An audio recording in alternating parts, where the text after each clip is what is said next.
Good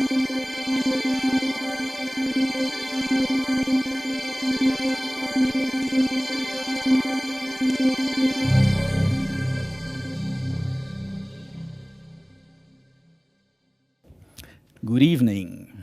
Good evening. The perfect manager. You know, Benjamin Franklin said, 2 things in life are certain, death and taxes. Now I dare to add a 3rd thing, a bad boss. You see, as human beings, we're getting healthier, we're living longer lives, we're going to end up spending 40, maybe 50 years of our life at work. Now, it's almost certain that during this time, we'll encounter a bad boss. On that note, an American institute conducted a study and they found out that 60% of American workers were not engaged in their jobs. Now, they asked for the main reason. Why? And it was very surprising because the main reason was not low pay, the main reason was not insufficient vacation, the main reason was not a poor workplace. The main reason why these people were not engaged in their job was because of a bad boss. Why is it we have so many employees unsatisfied with their bosses? Well, I think there are 2 reasons for that. First of all, the day you become a manager, your job changes totally. When you're an employee, your performance is defined by your own work. And it doesn't really matter what you do, whether you're an engineer on the shop floor or whether you're a cleaner. You are in a universe centered on the needs of one person, yourself. Well, the day you become a manager, you realize your performance is defined by the work that others are doing, your team. So all of a sudden, it's not about what you're doing, it's about what they're doing. It's not about your performance, it's about their performance. And it is not about what you need, it is about what they need. See, if you're an engineer, your job is to design products. If you're a cleaner, you're being measured by the cleanliness you leave behind. But if you're a manager of engineers or a manager of the cleaning force, you don't have to engineer or clean. What you have to do is to get the right team together, you have to create a high-performance culture, you have to make them more productive, and you have to create an environment where people just love to work and love to give their best. So first of all, being a manager is a totally different job. Now, if somebody gets appointed manager and the person doesn't get it, it doesn't realize that it is mostly about growing others, that person is going to have a tough time becoming a good manager. Now, the second reason why I believe people are not satisfied with their bosses is because we are simply not educated to become managers. Let me take you through some of the concepts we learn at uni and in school. Well, first of all, we learn a hierarchical model that's based on authority. I am the teacher, I give the grades, and you will have to do your homework. But why? Because I said so. See, if this is how you treat adults in a business environment, you won't get that top performance. You can't motivate a team to deliver top performance just by your authority or your title. See, people will follow you through thick and thin if you inspire them, if you do something great, if you convince them, or if you care about them. But they will not do it just because you're the CEO. They will work for you, but they will not give it their all. Now, isn't that a pity?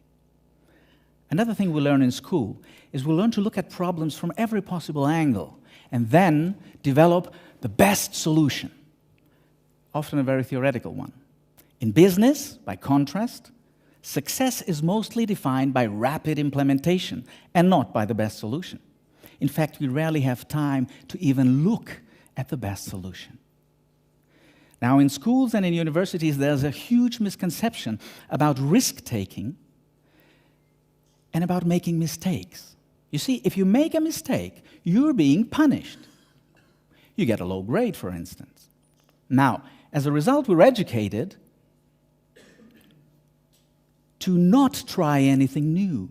We're not taking risks because we might fail. But failure, ladies and gentlemen, is necessary for success and necessary for personal development. Take Steve Jobs. He was fired as CEO of Apple, as CEO of the company he founded. What a personal failure. Yet he himself said years later, it was the best thing that could have ever happened to me. Because I entered the most creative period of my life. And the positive results of that period, all those wonderful devices Apple created, stays with us as we speak.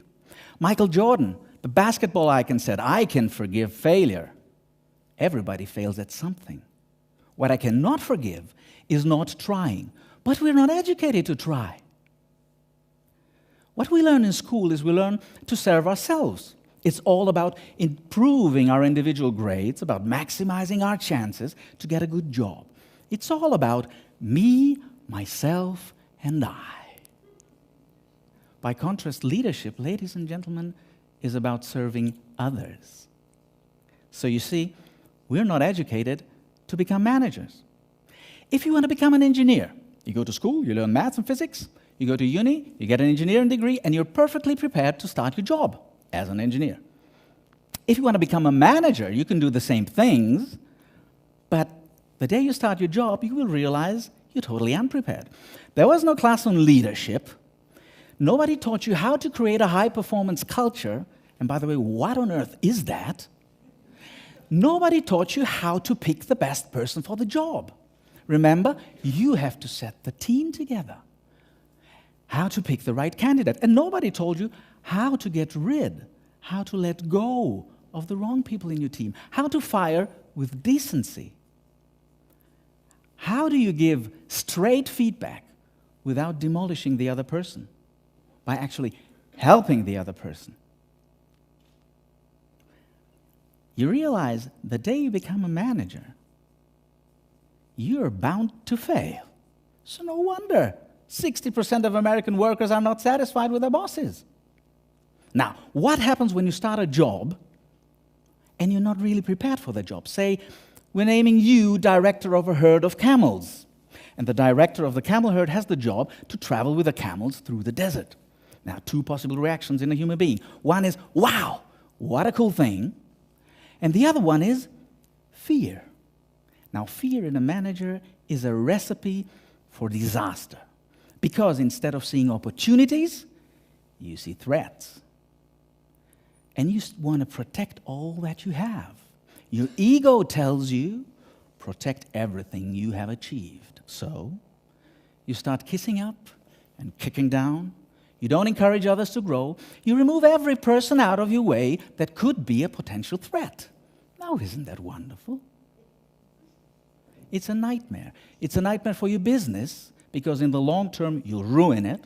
And it's a nightmare, an emotional nightmare for the people involved. But fear in a manager, ladies and gentlemen, comes mostly from the fact that that person is not prepared for the job. That's why he or she is afraid. Now, what do I advise you to do? I advise you, learn as much as possible, learn as fast as possible before you become a manager. Look at sports. Look at team sports. This is a football team. Now, for the American friends, when I say football, what I mean is soccer. Extremely popular in Europe. These are the players on the field, right? They are the ones working. There's a team manager, there's a clear goal to win the game, and there's a clear strategy on how to win the game. It's the same in business. Now, every professional sports team has a high-performance culture. Now, what on earth is a culture in business? It's not taking your team to the opera. Culture in business is the way people behave in your organization. If your culture is based on innovation, most likely people in your organization will welcome fresh ideas. Not everywhere do they do that. So, here are the parallels to business. Everybody in a sports team knows it's about winning the game.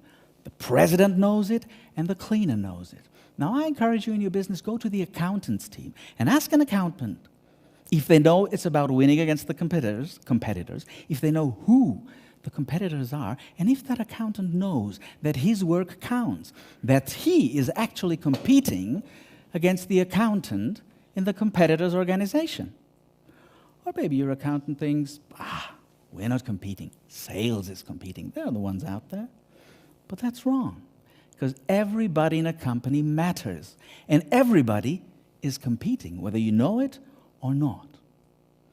Now, speaking of individual performance, what I love about sports is individual performance is highly visible. Anybody can see who the top players are out there, and anybody can see who doesn't deliver. What happens in business? We tend to put this veil over the performance issue. We act as if everybody delivers the same performance. It's funny because people in a team know exactly who the top performers are and who the low performers are. So when we're paying everybody the same, what we're actually doing is we are encouraging low performance. It's not a high performance culture, it's a low performance culture. Now imagine this guy in the red t-shirt, Cristiano Ronaldo, the best football player in the world. Imagine him having the same salary like somebody else from his team who mostly sits on the bench. In sports, not possible, because anybody can see how good this guy is. What I love about sports is their obsession with training. See, when they are not competing, they are training 3, 4, sometimes 6 times a week. Now, when was the last time you improved your business skills? And how often do you do it? Is it once a day, once a week, once a month, once a year, once every 5 years? Ladies and gentlemen, in a business environment that is driven by change and uncertainty, training has to be an ongoing activity, and it has to be enforced by the managers. Look, every sports team has a captain. The captain is the leader on the field. And the way they pick the captains is they choose the best leader. Seldomly, the captain is the best player. This is Puyol from Football Club Barcelona. He's not the best player there. There are shinier stars like Lionel Messi and Iniesta, and you name them. But he is the best leader. Now in business, what happens is we take the best consultant and we make him head of the consulting team instead of picking the best leader. Often in business, the promotion goes to the boss's friend or to the one kissing his rear, causing frustration and stagnation to the rest of the company. Now, this is a concept we have to take to business. If we make individual performance highly visible, this wouldn't happen. See, in sports, if the team manager names somebody captain and that person doesn't deliver, mass media will kill them both. Why? Because performance is highly visible, and all of a sudden, things fall in place. A cool thing they do in sports is when they win. Boy, they celebrate like there's no tomorrow. And this is something we should do in business. You know, there should be room for joy when a team delivers top performance. You have to reward them with money, hug their soul, celebrate with the team not only because they deserve it, celebrate because it makes them stronger. So what I'm saying is take these 5 concepts from sports and put them to business. The high-performance culture, the extremely visible individual performance, the obsession with training, the way they pick their true leaders and not the fake ones, and the way they celebrate. Now somebody might say, the perfect boss? Come on. That doesn't exist because after all, nobody's perfect. And you're right. Nobody's perfect. But when it comes to goal setting, I'd rather try and be a perfect boss than strive to be a mediocre one. And speaking of excellent managers, this, ladies and gentlemen, is Pep Guardiola. He is former team manager of the Football Club Barcelona. During the 4 years he was there as a team manager, his club entered 16 competitions, out of which they won 14. They won the competition, not the game. A stellar performance. Now, what I found very fascinating is what Mr. Guardiola told his team the first time he met them. He said, I don't expect you to win titles. I expect you to give it all. And when you've given it all you've got, and we lose, I will defend you. But if you don't give it all you've got, then you're in the wrong team. What a beautiful thing to say. Because, ladies and gentlemen, for imperfect human beings like us, giving it all we've got is the highest level of perfection we can achieve. When we've given it all we've got, we are as perfect as we can be. So being a perfect manager, at home, at work, at whatever you do, at whatever we do, lies only within ourselves. The perfect manager, the perfect boss, lies within you. Thank you.